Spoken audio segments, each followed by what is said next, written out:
கிருபையினால ஒவ்வொரு நாளும் ஜெபத்தை குறித்து தியானித்து வருகிறோம். முதல் நாள் என்ன தியானித்தோம்? சூப்பர். ஆபிரகாம் சொன்னா அடுத்து கடகடன்னு வந்துடும் தெரியும். ஏன்னா ஆபிரகாமின் தேவன், ஈசாக்கின் தேவன், யாக்கோவின் தேவன், அப்படி வரிசையா அடுத்து 3 தான். அப்ப இன்னைக்கு யார ஜெபத்தை தியானிக்க போறோம்? அதுதான் இல்லை. கொஞ்சமாவது வித்தியாசம் வேண்டாம். நீங்க என்னை விட அட்வான்ஸா இருக்கீங்க. நான் முதல்ல மோசையின் ஜெபத்தை தான் தியானிக்கலான் இருந்தேன். ஆனால் ஆண்டவர், அதாவது மோசையின் ஜெபம் தியானிப்போம், ஆனால் இன்னைக்கு எதை தியானிக்கணுமோ அதுதான் தியானிக்கணும். ஆமா, காரணம் நமக்கு தேவை பிரசங்கம் அல்ல, ரேமா. அதுக்குள்ளே நம்முடைய வாழ்க்கைக்கு கை கொள்ள வேண்டிய காரியங்கள் இருக்கிறது. நம்முடைய தீபத்தை எரிய வைக்கும்படியான எண்ணெயும் இருக்கிறது. கர்த்தர் இந்த நாளில் நம்மோடு கூட பேசுவார். இன்னைக்கு நம்ம கிதியோனின் ஜெபத்தை நம்ம தியானிக்க போறோம். கிதியோனின் ஜெபம். நியாயாதிபதிகளின் புஸ்தகம் 6வது அதிகாரத்தை எடுத்துக்கொள்ளுங்கள். நியாயாதிபதிகளின் புஸ்தகம் 6வது அதிகாரம். இந்த சம்பவத்தை சுருக்கமாக சொல்ல வேண்டுமானால், இஸ்ரவேல் புத்திரர் கர்த்தரின் பார்வைக்கு ரொம்ப பொல்லாப்பை செய்தார்கள். அப்பொழுது கர்த்தர் என்ன செய்கிறார் என்றால், அவர்களை 7 வருஷம் மீதியானியரின் கையில் ஒப்பு கொடுத்தார் என்று 6:1 சொல்லப்பட்டிருக்கிறது. அப்ப ஒரு காரியம் தெளிவாய் தெரியுது. சில நேரத்தில் தேவன் சத்துருவின் கையில் ஒப்பு கொடுக்கும் போது கூட நாள் குறித்து தான் ஒப்பு கொடுப்பார்.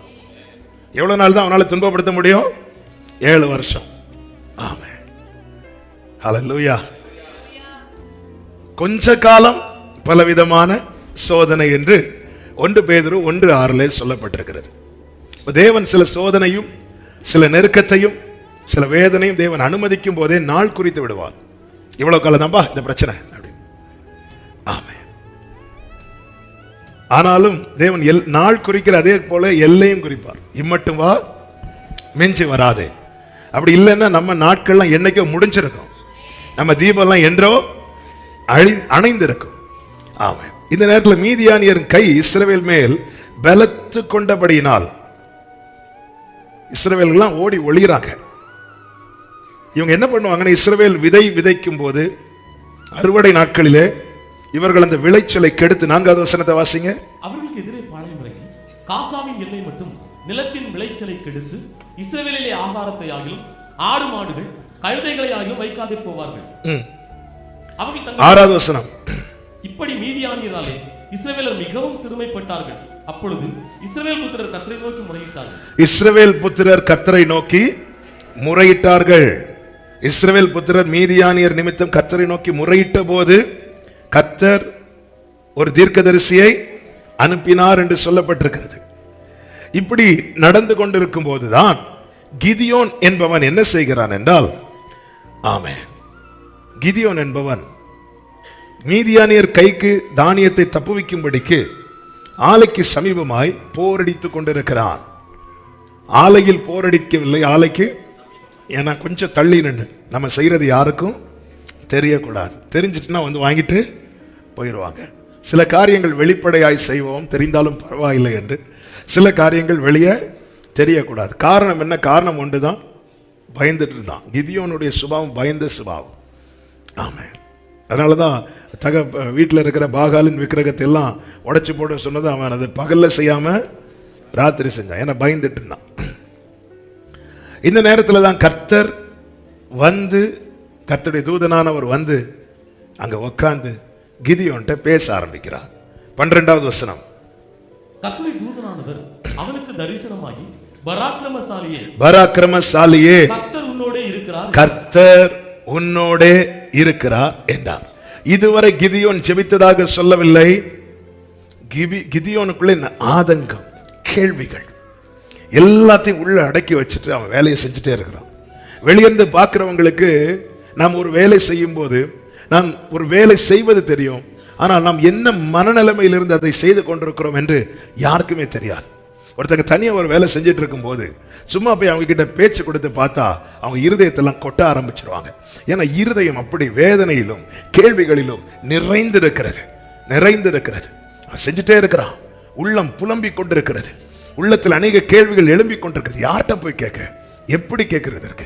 இந்த நேரத்தில் தான் அவனை பார்த்து கர்த்தருடைய வார்த்தை வருகிறது, கர்த்தர் உன்னோடு இருக்கிறார் என்று. நம்மை பார்த்து ஒரு வார்த்தை வந்தால் நாம் ஆமேன் என்போம். முதல் முறையாக வார்த்தை வாழ்க்கையில் வந்து, வாழ்க்கையில ஒரு மாற்றமும் இல்லை, எந்த மாற்றமும் இல்லை. மீதியான கைதான் பலத்து கொண்டே போகுது, சத்ருவின் கைதான் பலத்து கொண்டே போகிறது. இப்படிப்பட்ட சூழ்நிலையில் மீண்டும் அந்த வார்த்தை வரும்போது நாம் ஆமேன் சொல்ல மாட்டோம், நாம் பல கேள்விகள் தான் எழுப்புவோம். நாம் வார்த்தைக்கு ஆமேனும் சொல்லி இருக்கிறோம், அதே வார்த்தைக்கு இன்னொரு நாட்கள்ல நம்ம கேள்விகளும் எழுப்பி இருக்கிறோம். இப்படிப்பட்ட நிலையில் இருக்கிறவர்களோடு தான் கர்த்தர் இந்த நாளிலே பேச போகிறார்.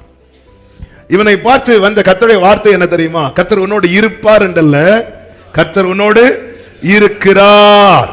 இந்த வார்த்தை வந்ததும் அவன் வைத்த கேள்விகள், முதல் கேள்வி என்ன தெரியுமா? அதற்கு அடுத்த வசனத்தை வாசிங்க. ஆண்டவனே, கர்த்தர் எங்களோடு இருந்தால் இவையெல்லாம் எங்களுக்கு நேரிடுமா? இதான் முதல் கேள்வி. நீங்க சொல்றீங்க கர்த்தர் உன் கூட இருக்கிறார்னு, என்னுடைய கேள்விக்கு நீங்க பதில் சொல்லுங்க. கர்த்தர் ஏன் கூட இருந்தா ஏன் இப்படி நடக்குது? கர்த்தர் ஏன் கூட இருந்தா எதனால இப்படி நடக்குது? இல்லன்னா எனக்கு சொல்லுங்க, நான் உன் கூட இல்லைன்னு சொல்லுங்க, நான் புரிஞ்சுப்பேன். நீங்க என் கூட இல்லாததுனால இது நடக்குது. மார்த்தாள் மரியாள் என்ன சொன்னாங்க? நீங்க இருந்திருந்தா இப்படி நடக்காது, ஏன்னா இயேசு அங்க இல்ல, அதனால இப்படி நடந்துச்சுன்னு அவங்க சால்வ் ஆகுறாங்க. ஓகே, இயேசு இல்ல, அதனால இப்படி இருந்திருந்தா இப்படி நடந்திருக்காது. ஆனா கிதியோன் விஷயத்துல அப்படி இல்ல.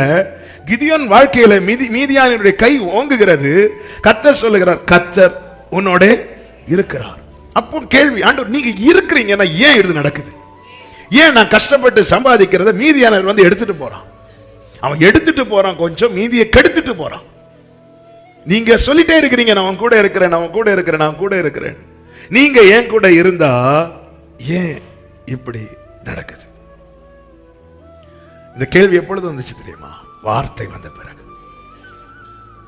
வார்த்தை வரும்போது நம்ம கேட்க மாட்டோம், ஆனா நம்ம இருதயம் கேள்வி எழுப்பி கக்கி கொண்டு இருக்கிறது. பேசுறதுல நல்லா தான் பேசுறாரு, ஆமே, எனக்கு ஏற்றார் போலதான் பேசுறாரு, ஆனா கூட இருக்கிறேன்னு சொல்றாரு. ஏன் இப்படி நடக்குது? எதனால இப்படி சம்பவிக்குது? அவர் இல்லாததுனால சம்பவிக்குதுன்னு நான் சொல்லலாம். மார்த்தாள் மரியாள் மாதிரி கொஞ்சம் சால்வ் ஆகல. என்ன, ஆண்டவர் இருந்திருந்தா இப்படி, ஆனா கர்த்தர் இருக்கிறேங்கிறாரு, நான் உன் கூட தான் இருக்கிறேங்கிறாரு. நீங்க என் கூட இருந்தா மீதியான என் கை என் மேல ஓங்க மாட்டவரே, என் தானியத்தை சத்துரு தனக்கு ஆகாரமா எடுக்க முடியுமா ஆண்டவரே? நீங்க என் கூட இருக்கிறேன்னு திரும்பவும் சொல்றீங்க. இப்ப நான் நினைச்சிட்டு இருக்கிறேன் நீங்க என் கூட இல்லைன்னு, நீங்க என்ன கைவிட்டு விட்டீர் என்று நினைத்து கொண்டிருக்கிறேன். அவ்வளவுதான், கர்த்தரனை மறந்தான்னு நினைக்கிறேன், வாக்கு தத்தெல்லாம் அவ்வளவுதான் நினைக்கிறேன்.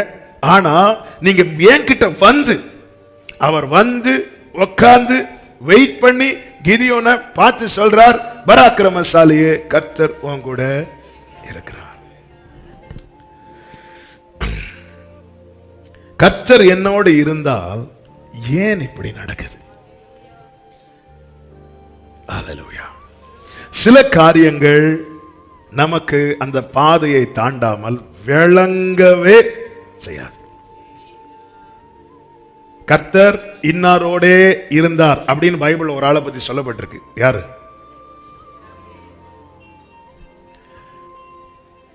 கரெக்டா சொன்னீங்க. தாவீதோடும் இருந்தார், ஆனா அதுக்கு முன்னாடி சீனியர் யோசேப். எங்கெல்லாம் சொல்லப்பட்டிருக்கிறது?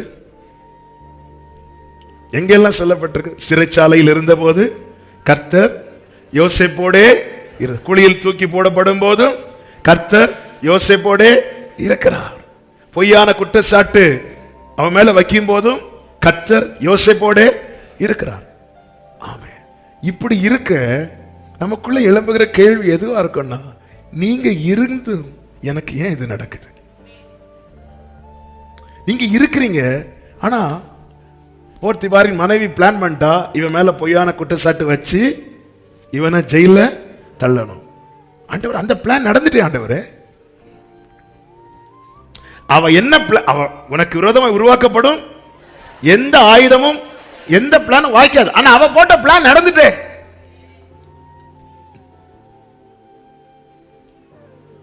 விழணும்னு சத்துரு பார்த்துட்டு இருக்கிறான், விழுந்துட்டேனே. ஆமே. நான் கொஞ்சம் பிராக்டிக்கலா பேசிட்டு இருக்கிறேன். நமக்குள்ளே எழும்புகிற கேள்விகள், ஆண்டவர் இப்படி எனக்கு ஒரு வாக்கு தந்து இருக்கிறீங்க, ஆனா எனக்கு என்ன ஆண்டவர் நடந்துட்டு இருக்குது? உன்னை இந்த ஸ்தானத்துல நான் மேன்மையா வைப்பேங்கிறீங்க, ஆனா எனக்கு இருக்க வேலையும் போயிட்டு. ஆண்டவர் நீங்க சொல்றது போல நீங்க என் கூட இருந்தா இது ஏன் நடக்கணும்? நீங்க கூட இருந்தா நடப்பது வேற இல்ல ஆண்டவரே.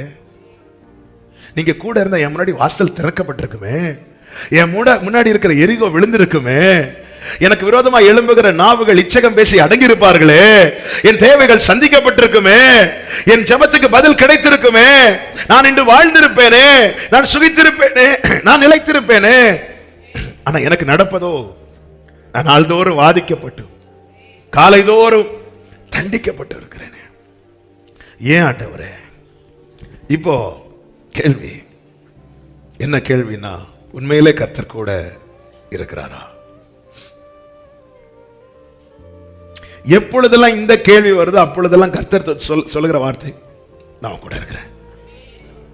கர்த்தர் நம்மோடு இருக்கிறதை எப்படி அறிந்து கொள்ளலாம் என்பதை நான் அடுத்து கொஞ்ச நேரத்தில் சொல்றேன். ஆனா ஒரு தேவ பிள்ளை நல்லா புரிஞ்சுக்கணும், தேவன் எதற்காக இதை அனுமதித்தார் என்று பல நேரத்தில் நம்மால விளங்கிக் கொள்ள முடியாது. யோசேப்பின் விஷயத்துல அப்படி அனுமதிக்கவில்லை என்றால் அவனால் எகிப்தில் வந்திருக்க முடியாது. கிதியோன் விஷயத்துல இப்படி மீதியான இந்த இஸ்ரவேல் விஷயத்தில் இப்படி அனுமதிக்க காரணம் என்ன? இஸ்ரவேலருடைய பாவம். யோசேப் விஷயத்துல தேவன் அனுமதிக்க காரணம் என்ன? யோசேப்பை குறித்த தேவ திட்டம். தேவன் ரெண்டு விதங்களிலே இங்கே அனுமதிக்கிறதை நம்மால் பார்க்க முடிகிறது. ஒன்று, தம்முடைய திட்டத்தை நிறைவேற்ற சில காரியங்களை அனுமதிக்கிறார். இன்னொன்று, நாம் நம்முடைய பாவங்களை விட்டு திரும்பி கர்த்தரை நோக்கி முறையிட இந்த பாதைகளை தேவன் அனுமதிக்கிறார். அதனாலதான் வேதம் சொல்லுகிறது, ஆவிக்குரியவன் எல்லாவற்றையும் நிதானிப்பான். என் வாழ்க்கையில ஒரு காரியம் எனக்கு மாறுதலாய் அடிக்கும் போது நான் முதல்ல எடுத்தது தேவ திட்டம் என்று நான் சொல்லக்கூடாது. நான் என்னை வைத்து பார்க்க வேண்டும். என்னை வைத்து பார்க்கணும். ஆண்டவரே, என்னில் என்ன, என்கிட்ட என்ன பாவம் இருக்கு ஆண்டவரே? தாவீது அப்படி பார்த்ததுனாலதான் தேசத்துல பஞ்சம், கொள்ளை நோய் எழும்பினதும், ஆண்டவரே நான் தப்பு பண்ணேன்பா, நான் தப்பு பண்ண, என்ன பனிஷ் பண்ணுங்க, என் ஃபேமிலியை பனிஷ் பண்ணுங்க, ஜனங்க பாவம் ஆண்டவரேன்னு சொல்லிட்டு ஜெபம் பண்ண காரணம் என்ன? தன் பிள்ளைகளை அவன் உணர்ந்ததுனால. யோசேப்பின் விஷயத்தில் அவன் ரொம்ப தெளிவா இருக்கிறார். ஆனாலும் எல்லாமே மாறுதலா தான் நடக்குது. ரொம்ப கிளியரா இருக்கிறார். அப்பாக்கு கீழ்ப்படுகிறதுல, சகோதரர்களுக்கு நன்மை செய்கிறதுல, அந்த வேசித்தனத்துக்கு விலகி ஓடுறதுல, கூட இருக்கிறவங்களுக்கு நன்மை செய்யறதுல, உண்மையா நடக்கிறதுல, எல்லாத்திலையும் கிளியர். யோசேப்பு கிட்ட எந்த குறை யாருக்கு சொல்ல முடியும்? ஆனாலும் எல்லாம் மாறிதான். ஒரு பாவம் செய்த இஸ்ரவேலருக்கு எல்லாம் தலைகீழ நடக்கிறது போல கர்த்தருக்கு பிரியமா வாழ்கிறவன் வாழ்க்கையிலும் தலைகீழ நடக்குது. ஏன் இப்படி நடக்குது? ஆனா ரெண்டு இடத்துக்கு சொல்லப்பட்ட வார்த்தை, கர்த்தர் கூடவே இருக்கிறார். ஹல்லேலூயா. கர்த்தர் கூடவே இருக்கிறார். யோசேப்பின் வாழ்க்கையில அந்த குறித்த நாள் வந்தபோது தேவ திட்டம் நிறைவேறினது. இஸ்ரவேலர்கள் என்ன செய்தார்களாம்? தேவனை நோக்கி முறையிட்டார்கள். தேவன் ஒப்பு கொடுக்காமலும் தேவன் அனுமதிக்காமலும் நம்முடைய ஒரு முடி கூட கீழே விழாது. தேவன் ஒப்பு கொடுக்கிறது காரணம் ஒன்று சித்தம், இன்னொன்று சுத்தம். சொல்லுங்க, சித்தத்துக்காகவும் இப்படி நடக்குது, சுத்தத்துக்காகவும் இப்படி நடக்குது. ஏன் வாழ்க்கையில தேவன் இப்படி நடத்துகிறார்? ஒன்று சித்தத்தை நிறைவேற்ற, இன்னொன்று சுத்தமாய் வைக்க. இப்படி எல்லாமே மாறுதலா நடக்குது. பாருங்க ஆண்டவரை, ஏன் தானியத்தை, நான் விதைச்ச தானியத்தை நான் யாருக்கும் தெரியாம சேர்க்க வேண்டிய பரிதாபமான நிலைமை இருக்கு. அதாவது ஏன் எனக்கு பணத்தை நான் ஒழித்து ஏதோ நான் திருடிட்டு போறது மாதிரி அப்படியே கைக்குள்ள வச்சு, சில பார்த்துருக்கீங்களா, அப்படி மஞ்ச பையில வச்சு அவங்க மொழியே காட்டி கொடுக்கும் கையில. ஆண்டவரே, போரடிக்க வேண்டிய காலத்துல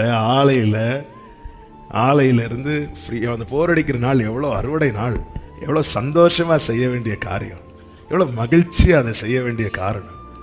ஆமே. ஆனா நான் பயந்து பயந்து பயந்து பயந்து ஆமே அவங்க வர்றதுக்குள்ள இதை எப்படியாவது வர்றதுக்குள்ள நான் வேறொருடைய தானியத்தையும் எடுக்கிறேன். நான் விதைச்சது, நான் நீங்க என்ன விதைக்க வச்சு, என்ன உழைக்க வச்சு, என்ன சம்பாதிக்க வச்சு, இன்னைக்கு யாருக்கோ பயந்து அதெல்லாம் சீக்கிரமா தூக்கத்தை விட்டு, குடும்பத்தோடு செலவிடுகிற நேரத்தை விட்டு இப்படி கஷ்டப்பட வேண்டி இருக்குது. நீங்க என் கூட இருந்தா, ஆண்டவர் எனக்கு இது நடக்கும் ஆண்டவரே, நீங்க ஆனா சொல்றீங்க உன் கூட இருக்கிறேன். ஆமென். நீங்க என் கூட இருக்கிறத நான் எப்படி ஆண்டவரை நம்புறதுக்கு? கிதியோனே, அவர் உன் கூட இருக்கிறதுனாலதான் இன்னைக்கும் நீ இருக்கிற. இதுதான் யோபுக்கு எல்லாம் போச்சு. ஆனா யோபு சொல்றா, ஹல்லேலூயா, எனக்கு ஜீவனை தந்ததும் அல்லாமல் தயையும் பாராட்டினேன். யோபு, உனக்கு என்னப்பா இருக்கு? யோபு என்ன சொல்லலாம் தெரியுமா? எனக்கு ஒண்ணும் இல்லைன்னு. ஆனா யோபு என்ன சொன்னார் தெரியுமா? எனக்கு ஜீவன் இருக்கு. உன்கிட்ட என்ன இருக்கு? எனக்குள்ள ஜீவன் இருக்கு. ஹல்லேலூயா, ஆமென்ங்க. கர்த்தர் கூட இருந்து இந்த தீபம் அணையாமல் எரிந்திட செய்யுமே, என்னை குறையாமல் முற்றும். அவர் சொல்றார், எனக்கு ஜீவனை தந்ததும் அல்லாமல் தயையும் பாராட்டுகிறேன். உம்முடைய பராமரிப்பு என் ஆவியை காப்பாற்றும். எல்லாத்தையும் கை வச்சான். யோபுவையும் தொட்டான் என்று பைபிள் சொல்லுது. ஆனா யோபுவை தொட்டதும் அவர் பராமரிக்க ஆரம்பிச்சிட்டார். வேற எல்லாத்திலையும் கை வச்சான் சாத்தான். ஆண்டவர் வேற ஒண்ணுமே பராமரிக்கல, வேற எதையுமே பராமரிக்கல. ஆனா யோபுவை தொட்டதும் யோபுவை பராமரிக்க ஆரம்பிச்சிட்டார். டே அண்ட் நைட், இரவு பகலாய் இஸ்ரவேலை காக்கிறவர் உறங்குவதும் இல்லை, தூங்குவதும் இல்லை. இரவு பகலாய் பராமரித்து பராமரித்து பராமரித்து பராமரித்து பராமரித்து பராமரித்து பாதுகாத்து பாதுகாத்து தீபத்தை அணையாம கொண்டு வந்து நிறுத்தி. நம்புறவங்க சொல்லுங்க, என் ரிசல்ட்ட பார்க்க போறீங்க. ஹல்லேலூயா. எதை வச்சுப்பா சொல்ற? இந்த தீபத்தை பராமரிச்சு பராமரிச்சு. ஹல்லேலூயா. சில மேட்ச்ல பாத்தீங்கன்னா தெரியும், 2 டீம் மேட்ச் விளையாடிட்டு இருக்கும். ஒரு டீமோட கை ஓங்கினது மாதிரி இருக்கும். திடீர்னு லாஸ்ட் ஓவர்ல எல்லாமே அவ்வளவுதான். அதுக்கு முன்னாடி வர இல்ல, praise God, Jesus, amen, amen. கர்த்தர் நல்லவர். ஹல்லேலூயா, ஆமென். கொஞ்சம் மானிட்டர் வைப்பா, ட்ரிபிள் ஏத்தி, ஜீசஸ். ஓகே, ஆமென். ரிசல்ட் இருக்கு. அப்ப தேவன் என்ன செய்கிறார்னா, எல்லாத்தையும் பிசாசு கை வைக்கிறான், பார்த்துட்டு இருக்கிறார். எல்லாமே போகுது.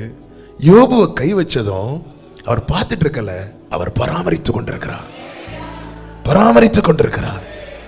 இந்த அறிவு எனக்கு ஆச்சரியமா இருக்கிறது. அவர் பராமரித்துக் கொண்டிருக்கிறார். அதனால அந்த கிதியோன்ட்ட வந்த வேகத்துல பேசாம உட்கார்ந்து பராக்கிரமசாலி என்றார். கர்த்தர் கூட இருக்கிறார்.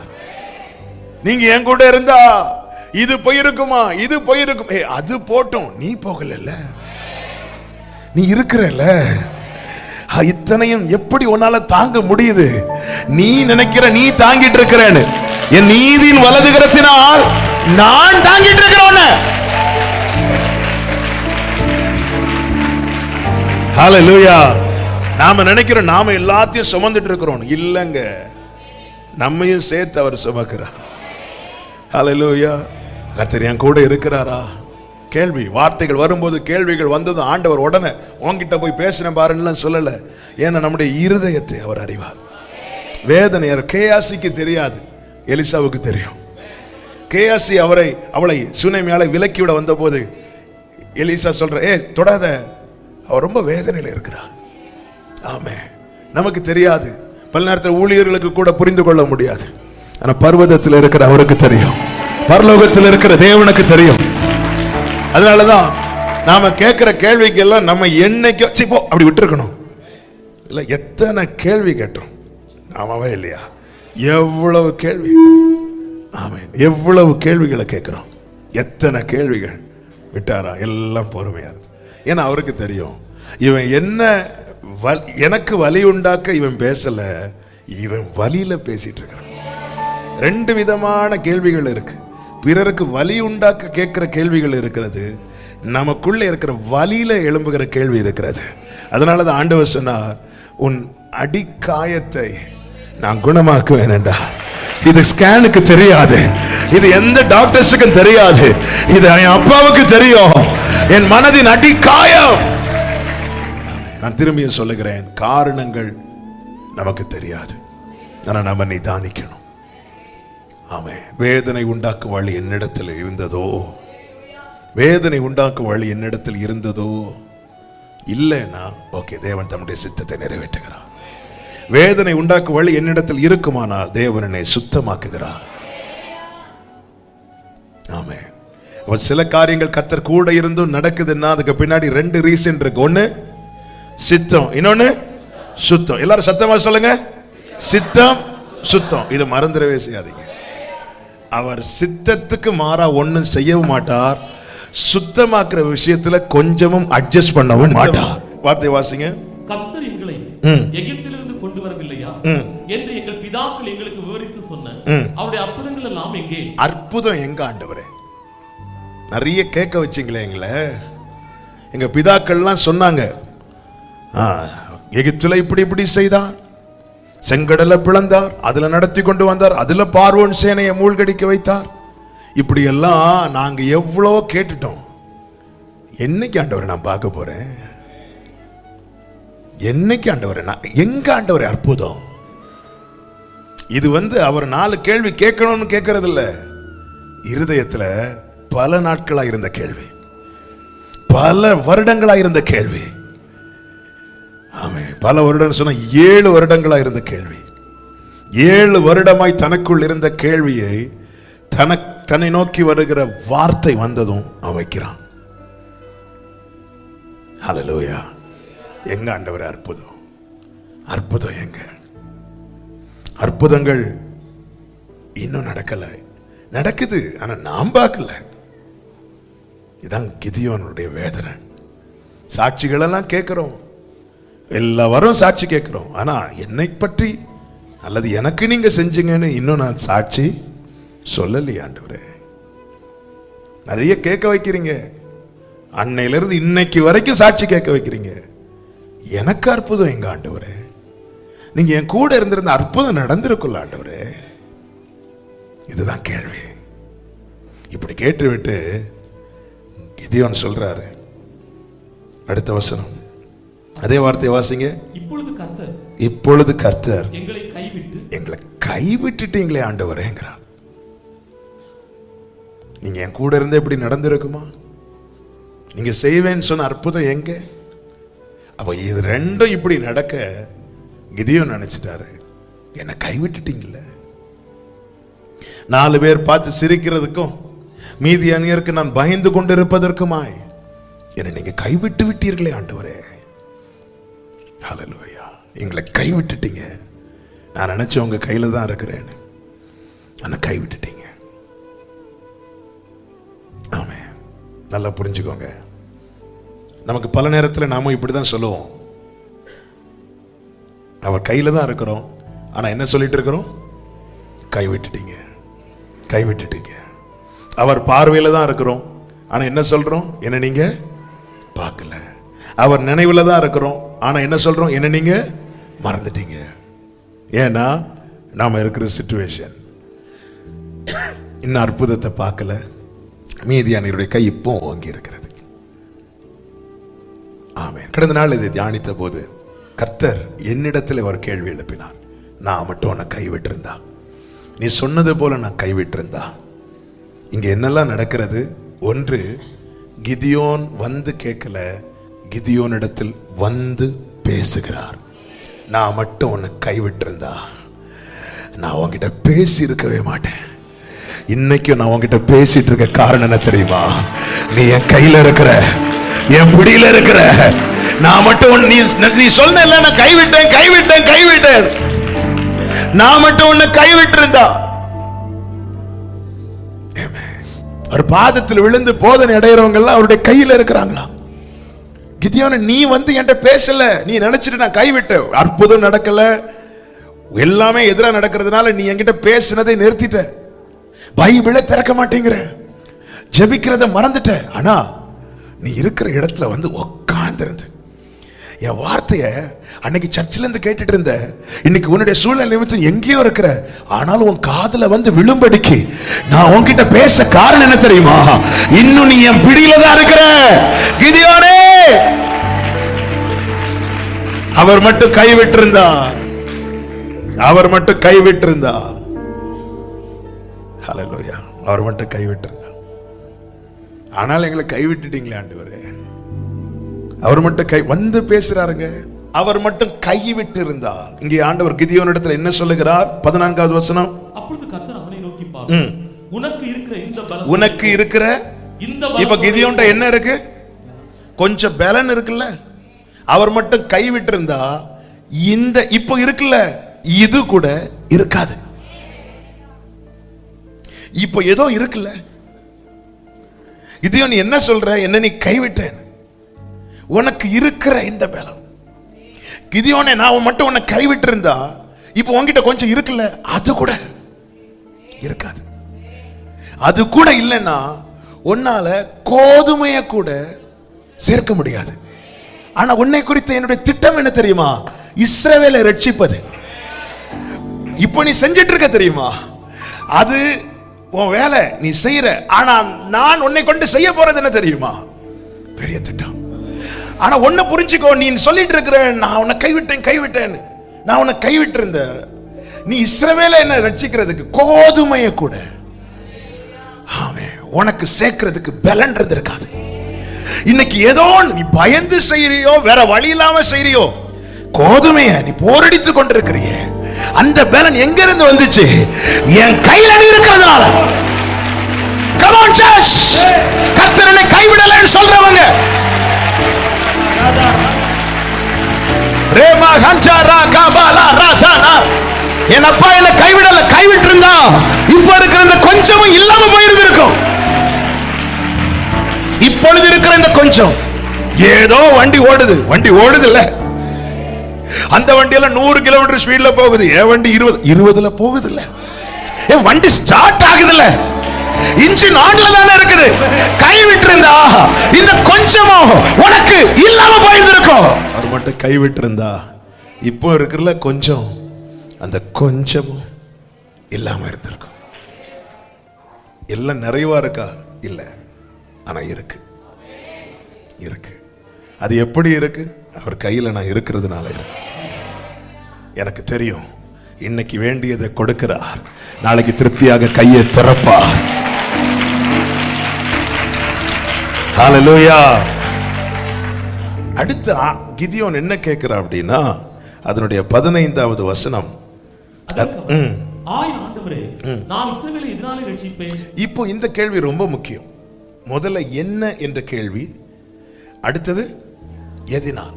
முதல்ல ஆண்டவரே எனக்கு என்ன தருவீர், என்ன கிடைக்க போகுது, என்ன பிளான், என்ன குறித்து உங்களுடைய திட்டம் என்ன, இந்த கேள்வியை அறியணும்.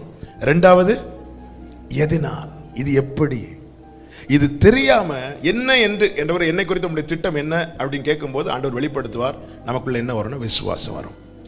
அது எப்படி சாத்தியமாகும், இது எப்படி, இது எதினால் என்பதை நாம் அறியும் போது அதை குறித்து கர்த்தர் வெளிப்படுத்துவார். அதனால் நமக்கு தைரியம் உண்டாகும். விசுவாசம் எல்லாருக்கும் இருக்கும், தைரியம் எல்லாருக்கும் இருக்காது. 12 சீஷர்களுக்கு விசுவாசம் இருந்துச்சு, ஆனா ஒருவனுக்கு மட்டும்தான் தைரியம் இருந்துச்சு. அவன் தான் கடல்ல இறங்கினான். மற்ற எல்லாரும் இயேசுவை அவிசுவாசித்தார்களா? இல்ல, எல்லாருக்குள்ளும் ஃபெய்த் இருக்கு, ஆனா தைரியம். அப்ப என்ன மரியாள் கேட்கிறாங்க, இது எப்படிப்பட்ட வாழ்த்துதலோ, எதுக்கு பிளஸ் பண்ற, ஏதோ என்கிட்ட சொல்ல போறார், என்னை குறித்து உங்களுடைய திட்டம் என்ன என்பதை கேட்டு அறிகிறார். நீ கர்ப்பவதியாகி ஒரு குமாரனை பெறுவாய். ஓகே, அடுத்து என்ன கேட்கிறாங்க? இது எப்படி ஆகும்? ஏன்னா நமக்கு தெரியாது, நம்ம எல்லாம் குருடரை அவர்கள் அறியாத வழியிலே அவர்களை நடத்தி, நமக்கு என்னங்க தெரியும்? நமக்கு நாம போட பிளானே தெரியாது இல்ல. ஒரு இடத்துல போயிட்டு இருப்போம், இங்க எங்கேயோ தானே வந்தோம், இதுல எதுலையோ நமக்கு ஒண்ணு வேண்டாம், ஏதோ ஒன்று வச்சிருப்போம், காலையில தான் வச்சிருப்போம், சாயங்காலம் வந்து எடுக்கலான்னு பார்த்தா இங்க எங்கேயோ தான் நான் கண்ணாடியை வச்சேன், இதுல எங்க சிஸ்டர் உங்க தலை மேலதான் இருக்கு. ரைட், நமக்கு தெரியாது. அதனால மரியாள் எடுத்ததும், இங்க பாருமா, நீ கர்ப்பவதியாகி ஒரு குமாரனை பெறுவாய், அவருக்கு இயேசு என்று பெயரிடுவாய் சொன்னதும் உங்களுடைய வார்த்தையின்படியே அப்படி சொல்லல. அடுத்து கேட்கிறாங்க, இது எப்படி ஆகும்? எனக்கு இது தெரியணும். இது எப்படி ஆகும்? ஆமென். அப்ப சொல்றாரு, எலிசபெத் பாருமா, அவளுக்கு இப்படி நடந்திருக்கு. ஆமென்.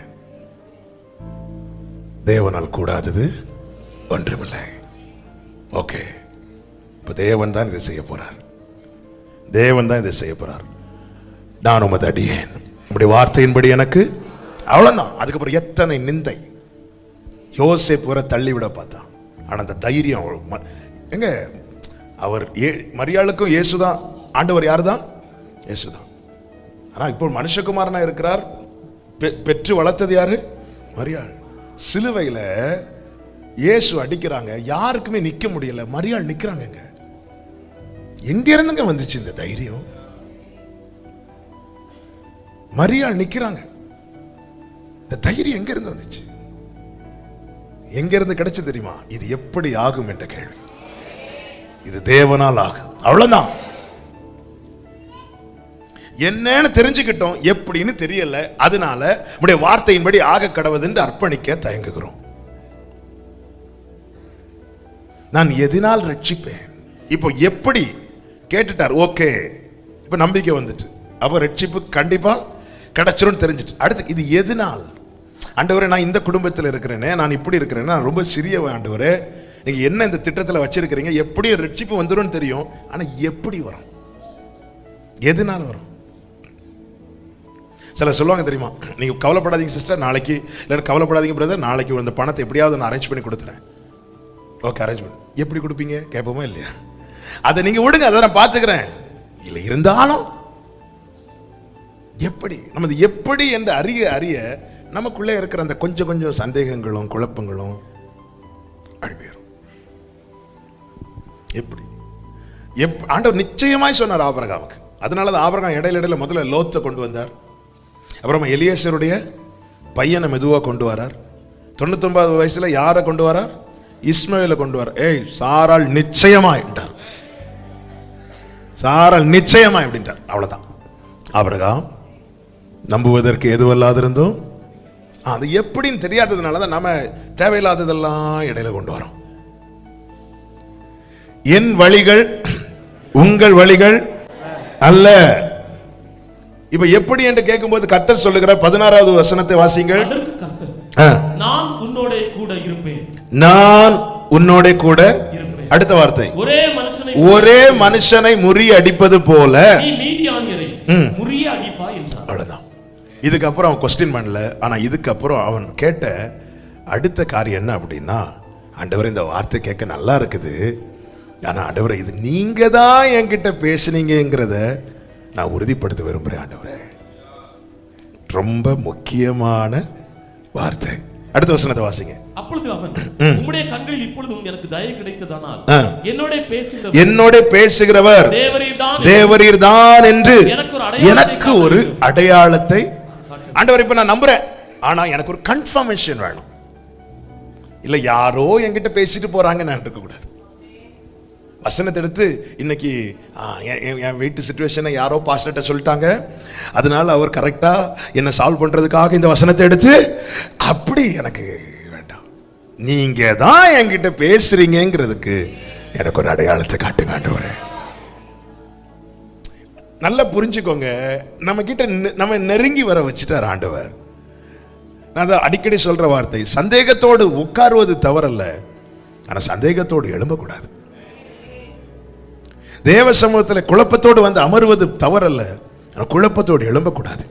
இப்போ கர்த்தர் டைரக்டா பேசினதுக்கு அப்புறமும் ஆண்டவரே எனக்கு ஒரு அடையாளம். என்ன அடையாளம் வேணும் கிதியோனு? 2 காரியத்துக்காக அடையாளம் கேட்கிறார். ஒன்று, என்னோடு பேசப்பட்ட வார்த்தை அது எனக்கான ரேமா என்பதை நான் உறுதிப்படுத்த எனக்கு ஒரு அடையாளத்தை தாங்க.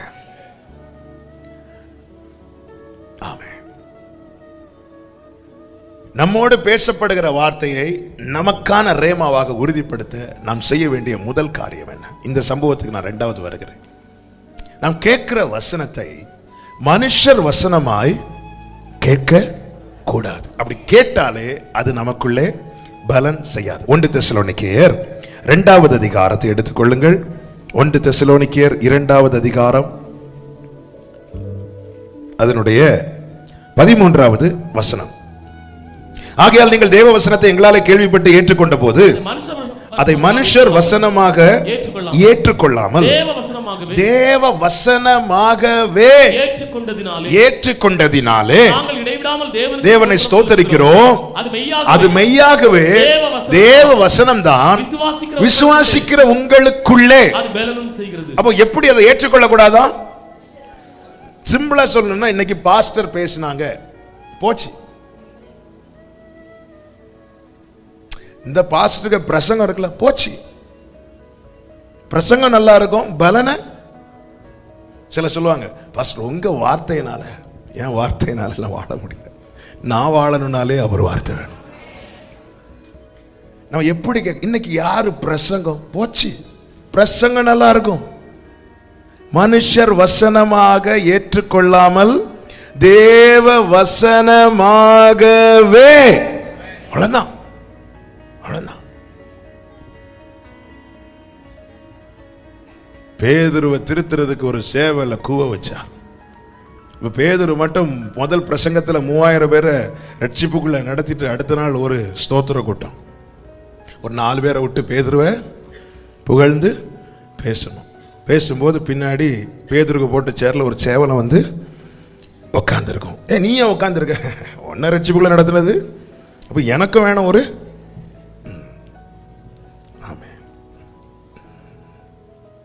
நம்ம வசனத்தை நான் திரும்பியும் சொல்றேன், சபைக்கு வருகிறவர்களுக்கு ஆன்லைன்ல பார்க்கிறவங்களுக்கு சொல்றேன், வசனத்தை மனுஷர் வசனமா கேட்டாலே பேலன்ஸ் செய்யாது. கர்த்தர் பேசினார், மகிமை அவருக்கு மாத்திரம். இங்கே கிதியோன் சொல்லுகிறார், ஆண்டவரே நீங்க தான் என்கிட்ட பேசுறீங்க அப்படிங்கிறத ஆண்டவரே நான் அறியும்படிக்கு எனக்கு அடையாளத்தை காட்டுங்கன்னு சொல்லிட்டு அவன் போகிறான். எங்க போறானா, புளிப்பில்லாத அப்பத்தை ஆயத்தப்படுத்தி கொண்டு வர. நல்ல கவனமா கேளுங்க, வாக்குத்தத்தம் வந்து விட்டது. இந்த வார்த்தையை பேச ஆவியானவர் வலியுறுத்தினதுனால உங்களோடு கூட இதை நான் சொல்ல விரும்புகிறேன். வாக்குத்தத்தம் எல்லாருக்கும் பொதுவாய் தான் கொடுக்கப்படுகிறது. கானான் தேசம் என்பது அத்தனை ஜனங்களுக்கும் சேர்த்து கொடுக்கப்பட்டது. ஆனால் சுதந்திரித்தது சுருக்கம் சில பேர். நாம் கேட்கிறோம், எவ்ரி மந்த் வாக்குத்தத்தம் கேட்கிறோம், எவ்ரி டே இப்போ நம்ம கேட்டுட்டு இருக்கிறோம். கொடுக்கப்படுகிறது பொதுவாய், ஆனா சுதந்திரிக்கிறது யார் வாழ்க்கையில் அந்த வாக்குத்தத்தம் ஆமேன் என்று இருக்கிறது ரொம்ப முக்கியம். என் வாழ்க்கையில் அந்த வாக்குத்தத்தம் ஆமேன் என்று இருந்தால் மாத்திரமே அது பலிக்கும். என் வாழ்க்கையில் அந்த வாக்குத்தத்தம் ஆமேன் என்று இருக்க வேண்டுமானால் நான் தேவனுக்கு முன்பாக எதை வைக்க வேண்டும்? 19வது வசனத்தை வாசிங்க. கிதியோன் உள்ளே போய் ஒரு வெள்ளாட்டு குட்டியையும் புளிப்பில்லாத அப்பங்களை ஆயத்தப்படுத்தின அப்பங்களை கொண்டு வந்தான் என்றல்ல, அவன் போய் என்ன செய்கிறான்? ஆயத்தப்படுத்தி கொண்டு வருகிறான். நல்ல கவனமா கேளுங்க, வார்த்தையை கேட்கிறான், வசனத்தை கேட்கிறான். கர்த்தர் தம்முடைய வாக்குத்தத்தத்தையும் தம்முடைய திட்டத்தையும் வெளிப்படுத்துகிறான். வெளிப்படுத்தின பிறகு கிதியோன் என்ன செய்கிறான்? போய் ஆயத்தப்படுத்தினதை கொண்டு வரல. ஆயத்தப்படுத்தி கொண்டு வந்தானா ஏற்கனவே என்ன இல்ல? ஆயத்தம் இல்ல. இவன் என்ன செய்கிறான்? போய் ஆயத்தப்படுத்தி கொண்டு வருகிறான். இவன் ஆயத்தப்படுத்தி கொண்டு வரும் வரைக்கும் கர்த்தர் காத்திருக்கிறார், கர்த்தர் வெயிட் பண்றார். இவன் ஆயத்தப்படுத்தி கொண்டு வந்ததை கர்த்தர் கோலின் நுனியினாலே தொட அதை தேவன் அங்கீகரிக்கிறார். அப்பொழுது அவன் பார்க்கிறான், ஓ நான் கர்த்தருடைய தூதனை கண்டேன் என்று சொல்லி அவன் கதறுகிறான். அப்படி என்றால் அதன் பிறகுதான் அவன் வாழ்க்கையில வாக்குத்தத்தமே பலிக்கிறது. வாக்குத்தத்தம் பலிக்க வேண்டுமானால், வாக்குத்தத்தம் கேட்கிறோம், எல்லாரும் கேட்கிறோம், வாக்குத்தத்தம் பலிக்க வேண்டுமானால் அவர் சமூகத்திலே புளிப்பில்லாத அப்பங்களை படைக்க வேண்டும். என்ன புளிப்புள்ளது? புளிப்பில்லாததை படைக்க வேண்டுமானால் புளிப்புள்ளதை என்ன செய்ய வேண்டும்? அகற்ற வேண்டும், அகற்ற வேண்டும். நான் ஏற்கனவே சொன்னதை மீண்டும் சொல்லுகிறேன். அவர் ஒரு காரியத்துக்குள்ளே நம்மை விடும்போது, ஒரு காரியத்தை அனுமதிக்கும் போது அவருடைய மைண்ட்ல 2 காரியம் இருக்கிறது. ஒன்று சித்தம், இன்னொன்று சுத்தம். சித்தத்தை தெரியப்படுத்தி விட்டா இனி சுத்தமுள்ள பலியை அவர் சமூகத்தில் வைக்கணும், சுத்தமுள்ள போஜனத்தை அவர் சமூகத்தில் வைக்கணும். இவன் போய் என்ன செய்கிறான்? புளிப்பில்லாத அப்பங்களை கொண்டு ஆயத்தப்படுத்தி கொண்டு வருகிறான் என்றால், நான் ஆவிக்குரிய கண்ணோட்டத்தோடு சொல்கிறேன், அவன் புளிப்புள்ளதை அப்புறப்படுத்துகிறான். 1 கொரிந்தியர் 5வது அதிகாரம், 1 கொரிந்தியர் 5வது அதிகாரம், அதனுடைய 6 முதல் வாசிக்க கேட்கலாம். நீங்கள் மேன்மை பாராட்டுவது நல்லதல்ல, கொஞ்சம் புளித்தமா பிசைந்த மா முழுவதையும். உன்கிட்ட எவ்வளவுதான் நற்கிரியை இருந்தாலும், ஒரு துர்க்கிரியை, ஒரு துர்க்கணம் இருந்தால் போதும், அது அத்தனையும் கெட்டு போக பண்ணுமாம். அடுத்த வார்த்தை, ஆகையால் நீங்கள் புளிப்பில்லாதவர்களாய் இருக்கிறபடியே புதிதாய் பிசைந்த மாவாய் இருக்கும்படிக்கு பழைய புளித்த மாவை புறம்பே கழித்து போடுங்கள். அதை அப்புறப்படுத்துங்க. ஏன்னா வாக்குத்தத்தம் வாசல்ல நின்னு வெயிட் பண்ணிட்டு இருக்குது. அது உனக்கு ஆமென் என்று பலிக்க வேண்டுமானால் பழைய புளித்த மாவை புறம்பே தள்ளணுமா, அப்புறப்படுத்தணுமா. எது பழைய புளித்த மாவு? அடுத்த வசனத்தை வாசிங்க. பழைய புளித்த மாவோட அல்ல, துர்க்குணம் பொல்லாப்பு என்னும் புளித்த மாவோடும் அல்ல. துர்க்குணம் பொல்லாப்பு என்னும் புளித்த மாவோடு அல்ல, துப்புரவு உண்மை என்னும் புளிப்பில்லாத அப்பத்தோட கைகளை உயர்த்தி ஆமென் சொல்லுங்க.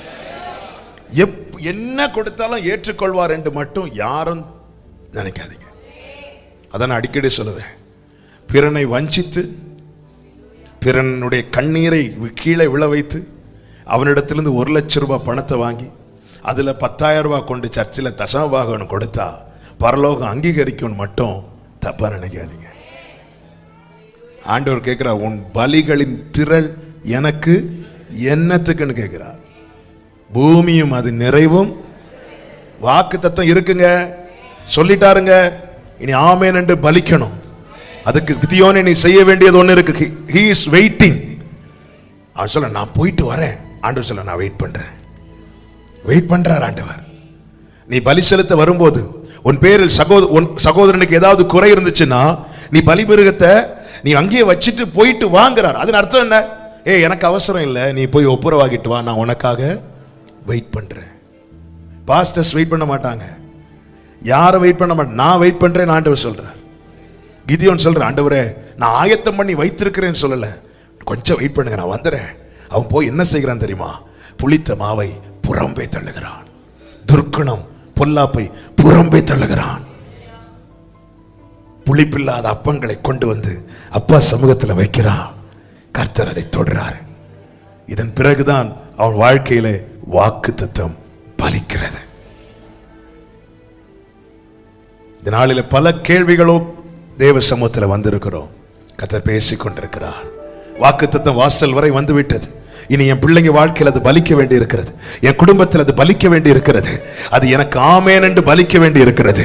கர்த்தர் சொல்லுகிற வார்த்தை என்ன தெரியுமா? புளிப்பில்லாத அப்பமாய் இருக்கிற புதிதாய் பிசைந்த மாவாய் நீங்க இருக்கணும். அவர் உங்களை அங்கீகரிக்கணும்.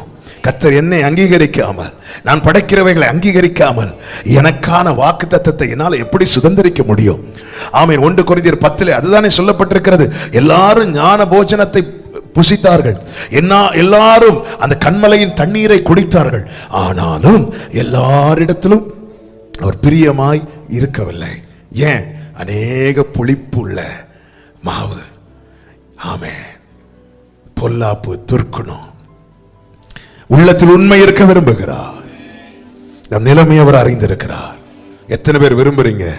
என் காதுகளில் கேட்கப்பட்ட வாக்குத்தத்தம் என் குடும்பத்தில் பலிக்கணும், என் பிள்ளைங்க வாழ்க்கையில பலிக்கணும். அதற்கு செய்ய வேண்டியது என்ன? சகையை அப்புறப்படுத்தினானே, புளிப்புள்ள மாவை அப்புறப்படுத்தினானே. அநியாயமாய் நான் ஏதாவது வாங்கினது உண்டானா அதை 4 அத்தனையாய் நான் திருப்பி கொடுக்கிறேன் சொன்னானே.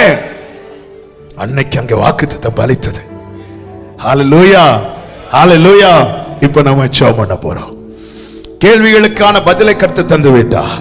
இப்பொழுது கர்த்தர் காத்திருக்கிறார். எதற்காக காத்திருக்கிறார் தெரியுமா? நீ புளிப்புள்ளதே வச்சிட்டு இருக்கிற, இன்னும் மனசுல இருக்கிற துர்க்குணத்தை மாற்றல, கசப்ப மாற்றல, பகையை மாற்றல. எவ்வளவு காலந்தாமா மீதியானியரின் கை ஓ மேல ஓங்கி இருக்கும்? நீ சொல்றதுல 1000 நியாயம் இருக்கலாம், ஆனா கர்த்தருடைய கையெல்லாம் ஓங்கி இருக்க வேண்டும். அந்த கொஞ்சம் புளித்தமாவு தான் இருக்கு, ஆனா மொத்தத்தையும் அது டேமேஜ் பண்ணுது. அதை நீ தூக்கி போடுவாயானா? அது வேண்டாம் என்று புறம்பே தள்ளுவாயானா? ஆமா, உனக்கு சொல்லப்பட்ட வாக்குத்தத்தம் உன் பேரில் வந்து பலிக்கும் என்று இந்த ஃபாஸ்டிங் பிரேயர்ல இயேசு கிறிஸ்துவின் நாமத்திலே உங்களுக்கு சொல்லுகிறேன். எல்லாரும் ஜெபம் பண்ணுங்க பார்க்கலாம். ஒரு சில நிமிடங்கள் கர்த்தர் உணர்த்துவார். இப்போ ஒரு சில நிமிடங்கள் நீங்க உங்க இருதயம் பேசட்டும். கர்த்தர் உணர்த்துகிறார். சில புளித்த மாவு இருக்கிறது, அதை தூக்கி தூர போட வேண்டும். நீங்க எவ்வளவுதான் நல்ல துதிச்சாலும், ஏன் 1 மாசம் ஃபுல்லா ஃபாஸ்டிங் இருந்தாலும் கொஞ்சம் புளித்த மாவு இருந்துச்சுனாலே அது முழுவதையும் கெட்டு போக பண்ணிடுமா, அது முழுவதையும் புளிப்பாக்கிடுமா. அப்போ இவ்வளவு நாள் நான் ஜெபம் பண்ணி, இவ்வளவு பிரயாசப்பட்டு, இவ்வளவு ஃபாஸ்டிங் இருந்து ஆமென். என்ன பிரயோஜனம் ஆண்டவரே? துர்க்குணம், இந்த துர்மனசாட்சி நீங்க என்னை ஒரு விஷயம் கூட சுத்திகரிங்க. கர்த்தர் உணர்த்துகிற அந்த புளிப்புள்ள மாவை புறம்பே போடுறதுக்கு ரெடி ஆயிக்கோங்க. எனவேதான் பவுல் சொல்லுகிறார், அது எனக்கு ஆரம்பத்தில் லாபமா இருந்துச்சு, ஆனா அதை நான் லாபம்னு எடுத்து வைப்பேன்னா நிறைய காரியத்தை நான் இழக்க வேண்டி இருக்கும்.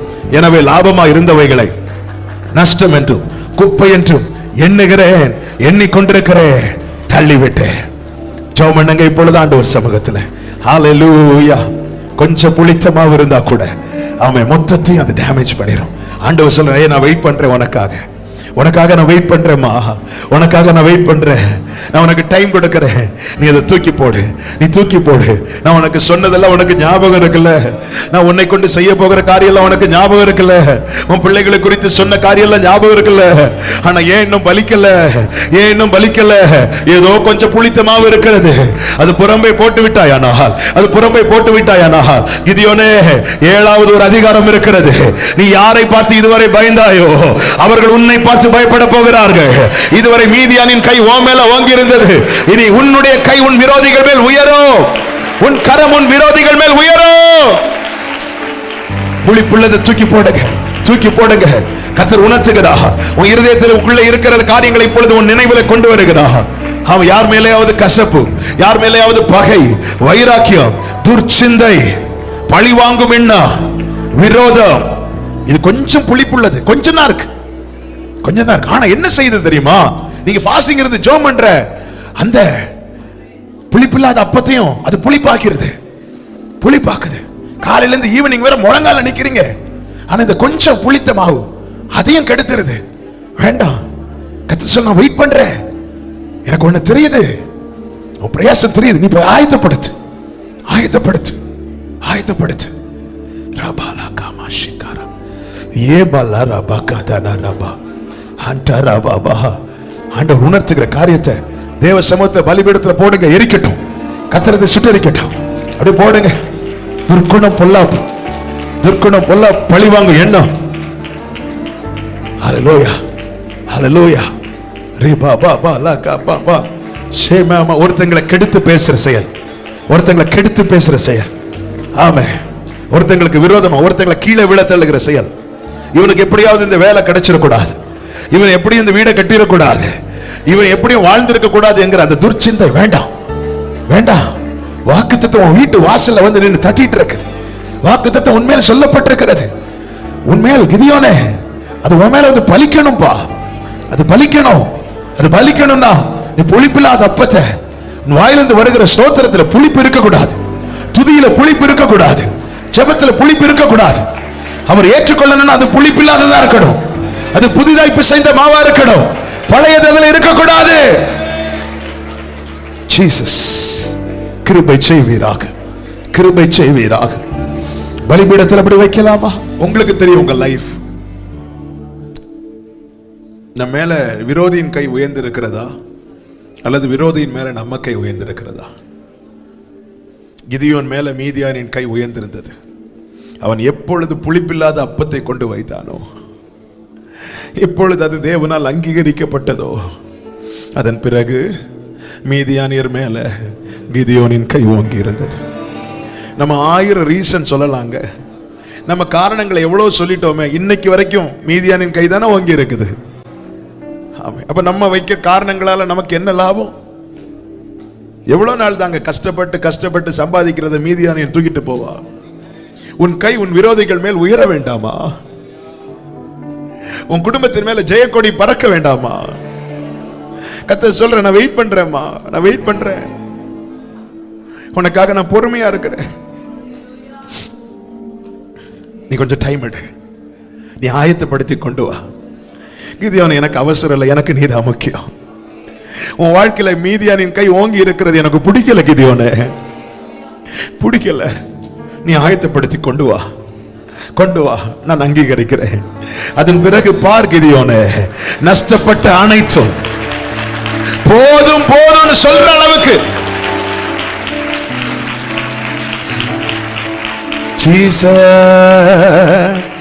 அப்படியே அப்பா சமூகத்துல ஒரு 2 நிமிஷம் மனம் திறந்து பேசுங்க. என்ன பேசணும் உங்களுக்கு தோணுதோ பேசுங்க. ஒரு 2 நிமிஷம் மனம் திறந்து. யாரையும் பார்க்காதீங்க. நீங்க பேசுறீங்க, அவர் கேட்கிறார், அவர் கேட்பார். மனம் திறந்து பேசுங்க. புளிப்புள்ளது. அப்புறம் ஆண்டவருக்கு புளிப்புள்ளது கொடுக்கலாமாங்க? ஜனங்கள் கசப்பு கலந்த காடியை கொடுத்தாங்களாம். அவர் ருசி பார்த்து அவருக்கு குடிக்க மனம் இல்லாம இருந்துச்சாம். என் ஸ்தோத்திரத்தையும் என் துதியும் என் ஜபத்தையும் அவருக்கு ஏற்றுக்கொள்ளணும்னு ஆசை. ஆனா மனம் இல்லாம இருக்க காரணம் என்ன? அவருக்கு தாகத்துல ருசி பார்த்தாராம். மத்தேயு 28 சொல்லப்பட்டிருக்கிறது. கொடுக்கும் போதே வேண்டான்னு சொல்லல. சரி, அவருக்கு தாகத்துல கொஞ்சம் டேஸ்ட் பண்ணலாம், டேஸ்ட் பண்ணி பார்த்தா ஒரே கசப்பு. அவர் உடனே வேண்டான்ட்டார். எனக்கு வேண்டாம், எனக்கு முடியல. அவருக்கு மனம் இல்லை. என் ஜெபத்தை அவரால் ஏற்றுக்கொள்ளணும்னு ஆசை இருக்கு, ஆனா மனம் இல்லை. ஏன்? புளிப்பு. என் உபவாசத்தை அவர் அங்கீகரிக்கணும்னு ஆசை இருக்கு, ஆனா மனம் இல்லை. ஏன்? புளிப்பு. ஆண்டவர் சொல்ற அந்த புளித்த மாவை நீ புறம்பே போடு, புறம்பு போட்டுட்டு வா, நான் இருக்கிறேன், நான் உனக்காக வெயிட் பண்றேன். கர்த்தர் அநேகரோடு பேசுகிறதை என் ஆவியில உணர்கிறேன். ஹல்லேலூயா. வாக்குத்தத்தம் மேல வந்துட்டு தெரியுமா? வந்துட்டு தெரியுமா? இனி அது பலிக்கணும், இனி அது பலிக்கணும். இன்னைக்கு கர்த்தர் இந்த வார்த்தை கேட்க வைத்ததே, உன் பிதாக்களுக்கு செய்த அற்புதங்களை உனக்கும் செய்ய விரும்புகிறார், உனக்கும் செய்ய விரும்புகிறார், உனக்கு செய்ய விரும்புகிறார். Thank you Holy Spirit. நன்றி பரிசுத்த ஆவியானவரே. எங்களோடு இடைப்பட்டுக் கொண்டிருக்கிற தயவுக்காக ஸ்தோத்திரம். எங்களை கொண்டு வந்து உணர்த்தி, எங்களோடு பேசி, எங்களை பலப்படுத்தி, ஆண்டவரே இந்த புளித்த மாவை அப்புறப்படுத்தும்படி எங்களை நீர் உந்தி கொண்டிருக்கிறேன். எங்களை நீங்க ஃபோர்ஸ் பண்ணிட்டு இருக்கிறீங்க. ஆண்டவரே, சத்துருவின் கை எங்கள் மேல் உயருவதை நீர் விரும்பவில்லை, விரும்பவில்லை. எங்கள் கைகளை விரோதிகள் மேல உயர்த்த வைக்க போகிறதற்காக ஸ்தோத்திரம். நன்றி தகப்பனே. இந்த கொடுகை முழுவதையும் பொறுப்படுத்தி நடத்தின தயவுக்காய் ஸ்தோத்திரம். ஆண்டவரே, இந்த விதைக்கப்பட்ட வார்த்தைகளின்படி வாழ்க்கை உருவாக்கும். நாங்கள் ஏறெடுக்கிற ஒவ்வொன்றும் புளிப்பில்லாத அப்பமாய் நீர் விரும்பி தொடுகிற, நீர் விரும்பி புசிக்கிற, நீர் விரும்பி ஏற்றுக்கொள்ளுகிற ஆகாரமாய், போஜன பலியாய் உங்கள் சமூகத்தில் வைக்க எங்களுக்கு கிருபை செய்வீராக. ஒவ்வொருவருடைய சமாதானத்தோடு அனுப்பும், சாட்சியாய் கொண்டு வாரும். மகிமை, கனம், துதி, ஸ்தோத்திரம் எல்லாமும் ஒருவருக்கே செலுத்துகிறோம். இரட்சகர் இயேசு கிறிஸ்துவின் நாமத்தில் பிதாவே, ஆமென். சேர்ந்து சொல்லுவோம். என் ஆத்துமாவே கர்த்தரை ஸ்தோத்திரி, முழு உள்ளமே அவருடைய பரிசுத்த நாமத்தை ஸ்தோத்திரி. என் ஆத்துமாவே கர்த்தரை ஸ்தோத்திரி, கர்த்தர் செய்த சகல உபகாரங்களை மறவாதே. ஆமென். நம்முடைய கர்த்தராகிய இயேசு கிறிஸ்துவின் கிருபையும், பிதாவாகிய தேவனுடைய அன்பும், பரிசுத்த ஆவியானவருடைய ஐக்கியமும் சிநேகமும் பாதுகாவலும் நம் அனைவரோடும் எல்லா பரிசுத்தவான்